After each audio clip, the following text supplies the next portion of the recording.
The email came at 8:42 a.m., right as I was pouring my first coffee.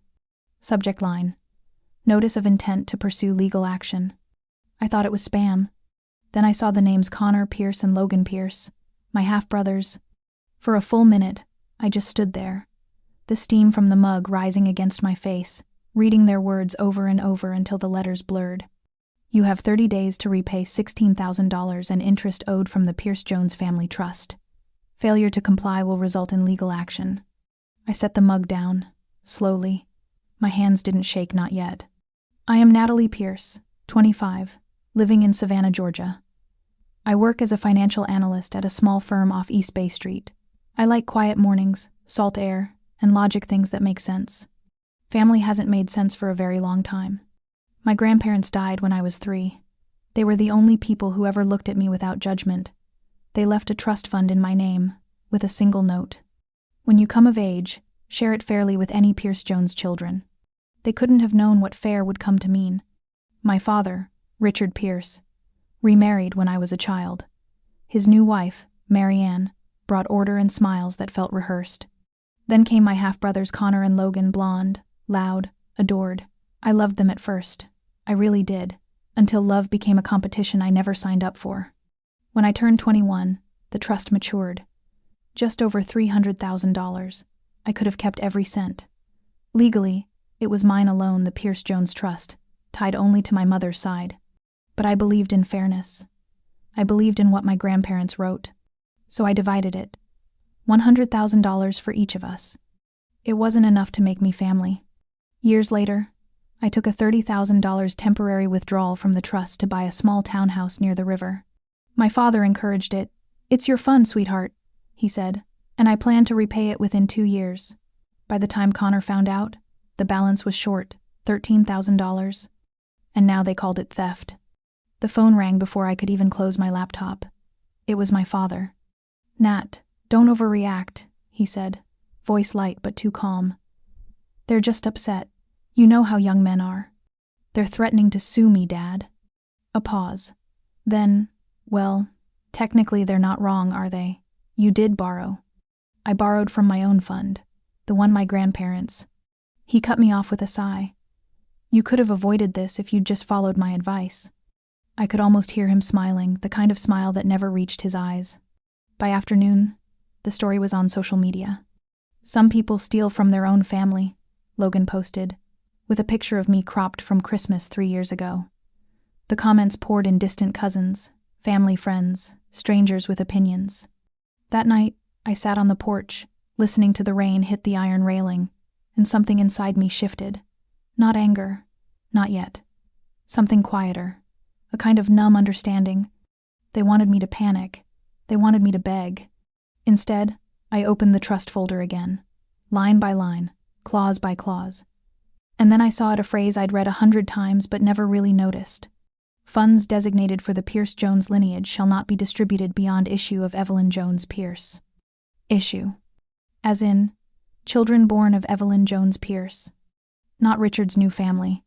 Not his sons with Mary Ann. Me. It wasn't about $16,000 anymore. It was about something far bigger, something buried. Somewhere, a line had been crossed. And now, it was time to trace it back to where the lie began. The silence after a family war is worse than the shouting. It's colder. For a week, I didn't answer calls, didn't check emails, didn't defend myself online. Let them talk, let them post. The storm always burns itself out when you give it no fuel. But I was wrong. The storm was just beginning. I woke up to a text from Connor. "We've filed preliminary paperwork. You'll hear from our lawyer soon." I stared at the message for a long time. The words didn't scare me, they humiliated me. To think that my own blood, 2 men who'd eaten at my table, would reduce me to a headline about greed. I spent that morning buried in old files. The Pierce-Jones trust agreement, the bank statements, every signed form. It wasn't just a fund, it was a map of my family's lies. By nightfall, I had the names of the 2 witnesses who'd signed the trust setup back in 2004. One of them, Harold Bennett, had worked at my grandparents' law firm in Atlanta. I doubted he'd remember me, but I called anyway. The number still worked, a woman answered, polite but wary. Mr. Bennett retired 5 years ago, she said. May I ask who's calling? Natalie Pierce, I said quietly. It's about the Jones-Pierce Family Trust. There was a pause, and then a sigh that sounded like recognition. He always said that one would come back around, she murmured. Let me give you his son's contact. He handled some of the later documentation. His son. That's how I first saw the name Alex Bennett. I emailed him that night, a short, careful message explaining who I was and what I was looking for. He replied the next morning, one line. You don't know me, but I know exactly who you are. He attached a photo, a scanned image of a man holding a baby. My father. The baby wasn't me. I froze. We share a father, he wrote. And I think our grandparents knew exactly what he was hiding. That afternoon, we spoke on the phone. His voice was calm, deliberate, older than mine but oddly familiar, like someone I should have known all my life. He told me about a second trust, established the same year as mine, the Bennett Fund. It held almost the same amount, $150,000, but was labeled differently, for any child of Richard Pierce not born within his legal marriage. I didn't breathe for a moment. Alex continued, explaining that when his father, Harold, had notarized both trusts, he'd questioned the intent. But our grandparents were clear they wanted to ensure every grandchild was taken care of, without punishing anyone for Richard's mistakes. And your brothers? He asked. Connor and Logan? They're suing me, I said quietly. Then they're suing the wrong person, he replied. He sent copies of both trusts, his and mine, side by side. The language was nearly identical, except for one line in mine that changed everything. To be divided among direct descendants of Evelyn Jones Pierce, at Natalie's discretion. There it was in plain, legal print. The money never belonged to my father's second family. For a long time after the call, I just sat there, not crying, not angry, just still. It wasn't just about the money anymore. It was about truth, something my father had twisted my whole life. By evening, I called my father. He answered on the second ring, his tone too cheerful. Natalie, honey, listen. I spoke to Harold Bennett's son, I interrupted. Alex, he sent me documents. You want to explain why my grandparents created a second trust for your illegitimate children? The line went dead quiet. Finally, he exhaled. You shouldn't have gone digging. Then maybe you shouldn't have buried so much. There was no yelling, no breakdown, just the soft sound of him breathing, like he was realizing, for the first time, that I wasn't his obedient daughter anymore. When the call ended, I felt the shift, the kind that doesn't show on your face but rewires something inside you. They wanted me to play defense. Instead, I was about to rewrite the game. When you've been underestimated your whole life, silence becomes your sharpest weapon. I spent 3 days preparing, not plotting revenge in the loud, dramatic way movies show it, but in spreadsheets, legal clauses, and timing. Revenge can be elegant when it's built on truth. On the 4th day, I went to a small law office on Whitaker Street, the kind with old brick walls and the smell of paper. I'd called ahead, asking for a consultation with attorney Melissa Grant, someone who handled family estate disputes. She was middle-aged, sharp-eyed, and didn't waste words. When I laid out the files, both trusts, both signatures, she looked up at me with quiet astonishment. Do your half-brothers know about this second fund? Not yet, I said. She leaned back. Then they're walking into their own trap. They've filed intent to sue you over money that, by legal definition, doesn't belong to them. A smile ghosted across her lips. You can end this cleanly, or you can end it poetically. Define poetically, I said. File a counterclaim for defamation and misuse of funds. Once the documentation becomes public record, everyone they've dragged into this mess will see the truth. I nodded slowly. That was it, no shouting, no confrontation, just letting the truth detonate in daylight.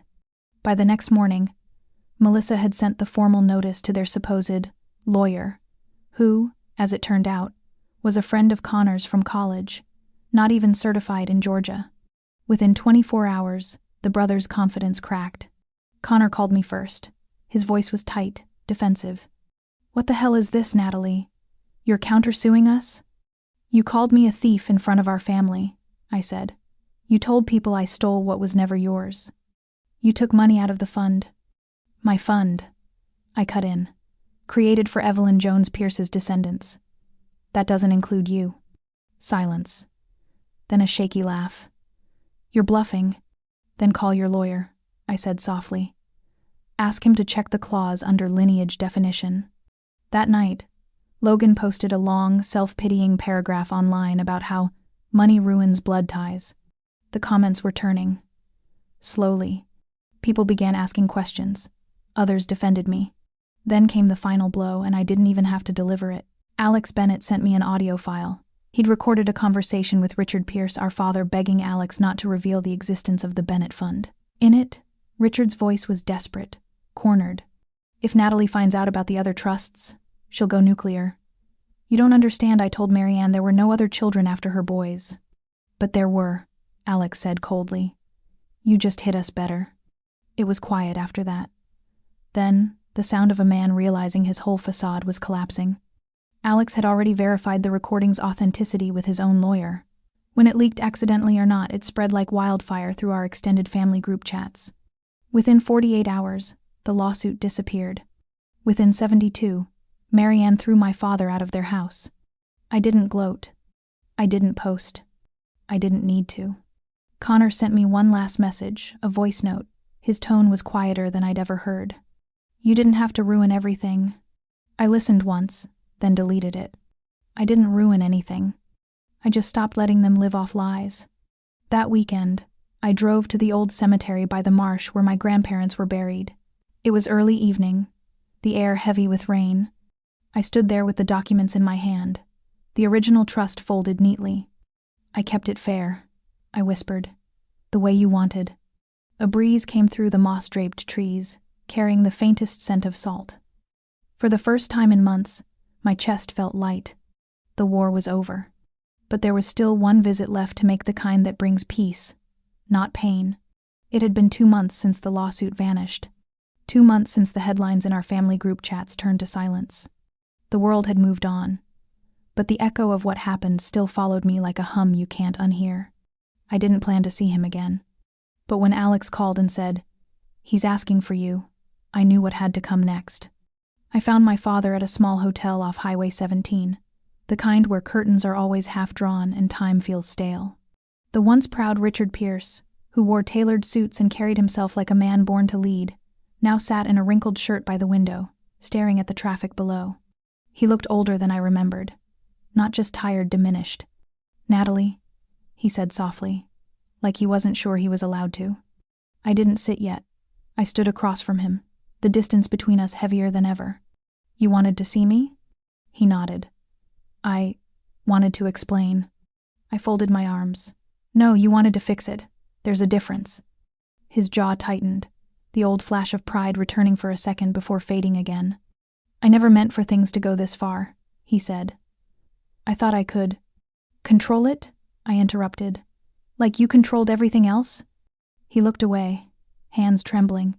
"You don't understand what it's like to try to hold a family together when you've made mistakes. Then maybe you shouldn't have made so many." He flinched. The silence that followed wasn't cruel, it was just final. "I never hated you, you know," I said quietly. "Even when you remarried. Even when you forgot birthdays or skipped graduations. I kept trying because I thought one day you'd see me the way you saw them." He swallowed hard. "I did. I just—" "No," I said. "You saw someone to manage, not someone to love. And when I stopped being manageable, you called me greedy." He leaned forward, eyes glassy. "What do you want from me, Natalie? An apology?" I shook my head. "No, I just came to say I forgive you." His brows knit in confusion. "You forgive me?" "Yes, but not for you, for me. Because I don't want to carry this anymore." For a moment, he didn't breathe. Then he exhaled, long and shaky, as if something inside him broke for the first time in years. "I lost everything," he whispered. I nodded slowly. "No, Dad, you traded it." He looked up, eyes wet. "For what?" "For control." The truth landed between us like a quiet earthquake. He looked down at his hands, then at the floor. The man who once terrified rooms now couldn't look his own daughter in the eye. When I finally turned to leave, he said, "Natalie, are you happy?" I stopped at the door, the sound of rain starting against the window behind him. "I'm peaceful," I said. "That's better." and I walked out. That night, I drove to the riverfront, the same stretch of water where I'd signed the loan papers for my townhouse 3 years ago. The lights from the bridge shimmered across the black current. Alex met me there, leaning against his car with 2 cups of coffee. "He's not doing well," he said carefully. "I know," I replied. We stood in silence for a while. Then he handed me an envelope, old and yellowed. "Found this in my father's papers," he said. "Thought it belonged to you." Inside was a letter, my grandparents' handwriting. "Natalie, remember, fairness isn't measured in halves or shares. It's measured in truth. And when truth costs people their comfort, it's still worth the price." I folded it carefully and slipped it into my jacket. "Do you ever feel guilty?" Alex asked quietly. "Every day," I said. "But peace isn't about feeling good. It's about knowing you did what was right." He nodded slowly. "You really are her granddaughter." I smiled faintly, watching the ripples move across the water. Somewhere behind us, the city hummed cars, laughter, life moving forward. I didn't need revenge anymore. I'd already won in silence. Justice had done its work. And dignity, quiet, steady dignity, had the final word.